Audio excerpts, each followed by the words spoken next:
Arestado ang ilang mangingisda sa Bangud Oriental, Mindoro sa isang operasyon ng mga otoridad dahil sa paglabag sa Republic Act No.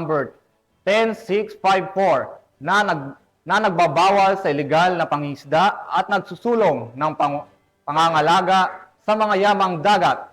Yan ang balitang hatid ni Patrolwoman Eloisa Beredo. Naaresto ang ilang mangingisda mula sa barangay proper Tunigisan, Bansud Oriental, Mindoro dahil sa paglabag sa Section 95 ng Republic Act 10654 na nagbabawal sa paggamit ng active fishing gear tulad ng ring net sa municipal waters. Noong ika-19 ng Enero taong kasalukuyan, nagsagawa ng seaborne patrol operation ang mga tauhan ng Oriental Mindoro Maritime Police Station. Habang nagpapatrolya sa municipal waters ng Bansud, naharang isang motorized bangka na kulay puti at asul, sakay ang mga mangingisda na nahuling gumagamit ng ring net sa pangingisda na nasa layong 1.17 kilometers mula sa dalampasigan ng barangay proper Tunigisan.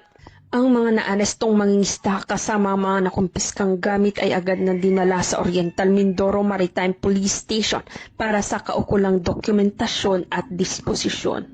Patuloy ang paalala sa mga otoridad na sundin ang umiiral na batas sa pangingisda upang maiwasan ang mga ganitong insidente.